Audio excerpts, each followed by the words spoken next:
sih Bang yang menjadi Kalau untuk yang di TV sih ya baru 2 ya. Tapi kalau yang tidak profesional udah banyak. Sebenarnya dari zaman masih di Surabaya dulu juga sampai kejurucap segala macam. Bahkan gue sampai patah tulang dulu.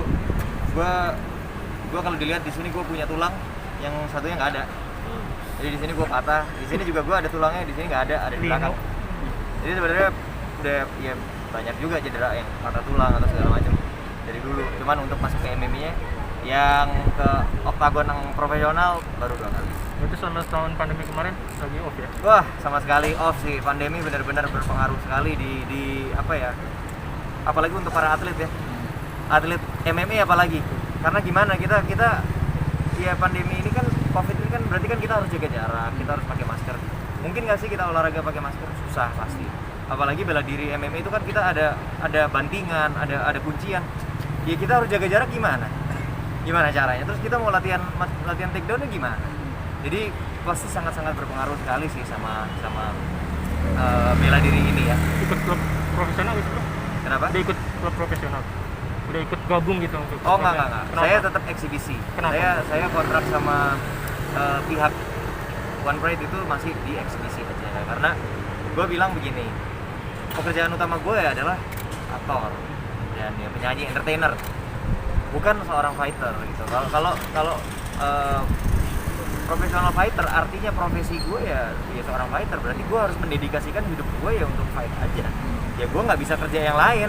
Hari ini gue nggak mungkin ada di sini, ya pasti gue harus latihan every day gitu. Ya itulah adalah profesionalnya seorang fighter. Dan gue nggak mungkin, karena gue sudah lebih lama memupuk pekerjaan gue ya yang dari entertainment ini. Jadi itu akan terus gue bilang sama pihak mereka menjadi hobi gue yang eksibisi aja gitu. Tapi selama tahun ini udah ada jurus-jurus baru ya? Kenapa? Ada jurus-jurus baru selama 1 tahun pandemi ini? Udah belajar jurus-jurus baru? Pasti dong, pasti. Tahun ini tetap perkembangannya tetap ada. Latihan itu tetap harus ada, cuman tidak intens dan terus harus hati-hati sih. Kayak misalnya tetap ada swab test di tempat kita itu, dan kita nggak boleh ganti-ganti partner untuk fight, karena apa ya untuk meminimalisir kemungkinan untuk kita terkena COVID lah. Nextnya pengen bertarung lawan siapa nih? Wah. Di TV khususnya. Kalau pengen bertanding sama siapa, gue udah ada sih namanya, kepengennya. Siapa? Cuman gue nggak mau nyebut dulu. Yang pasti sih kalau gue akan sangat tertarik kalau gue mendapatkan lawan yang striker juga gitu. Karena selama ini gue dapetnya grappler kan, yang orang-orang yang pasti dia kepengennya langsung take down, main di bawah gitu. Jadi gue akan mendominasi di striking gue gitu. Jadi gue akan merasa apa ya, ada warna yang baru kalau gue dapat lawan yang memang striker juga. Wah, itu pasti gue akan merasa ada tantangan sedikit di atasnya, pasti akan berat juga. Itu sih pengennya. Ada namanya dalam kepala gue, cuman gue nggak mau sebut dulu lah. Nanti lah kalau lagi cyber pasti gue sebut McGregor. bos. Habib. Kalau lawan itu ya bayarnya kan udah gede, nggak usah latihan bro, kalah juga nggak apa-apa gue aja. GLE ya? GLE. Gue iyain aja kalau lawannya mereka. Maksudnya kan nggak peduli kalah menang, bayaran juga gede banget bro.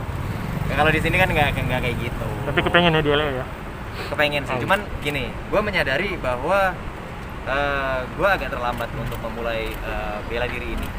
Gue aja sekarang udah tahun ini 31, sedangkan mereka yang di luar negeri itu mereka umur 32 udah pensiun.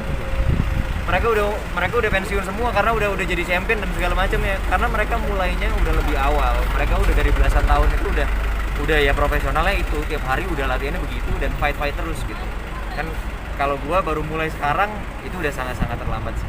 Kayak mungkin generasi berikutnya lah. Dan gua kepengennya sih untuk sekarang kalau buat gua, kalau memang gua sudah mempunyai experience, gua sudah mempunyai pengalaman dan juga teori-teori bela diri itu, mungkin gua juga kepengen membina atlet-atlet yang baru lah. Mungkin gue membuat camp gue sendiri dan gue membina atlet-atlet yang baru yang masih muda-muda untuk bisa membawa nama Indonesia ini di kancah internasional MMA. Idola lu siapa bro? Habib, McGregor? Idola gue tetap Conor McGregor sih. Walaupun Khabib itu bisa dibilang tahun lalu 2020 dia dinobatkan sebagai petarung terbaik sepanjang masa. Tetapi menurut gue tetap tanpa Conor McGregor Khabib tidak akan sebesar sekarang. Karena gini, orang mau ngomong apapun, orang mau bilang Conor McGregor itu cyborgnya kelewatan, men, ya itu adalah sisi promosi dari fight ini. Sekarang begini, anggaplah fighter itu sama seperti entertainer yang lain. Seorang musisi, ya harus promosiin lagunya kan, ya dengan cara mungkin nyanyi di media sosialnya dia. Fighter, promosi fightnya gimana? Ya cyborg. Tapi itulah yang membuat UFC sampai sekarang itu menjadi besar seperti sekarang ya, karena promosinya dia itu gila-gilaan gitu. Jadi tanpa Conor McGregor, bela diri MMA ini juga tidak akan sampai sebesar ini sekarang sih. Jadi menurut gua dia tetap salah satu bapak MMA dunia sih gitu, yang harus dipertimbangkan. Thank you brother, sehat bro.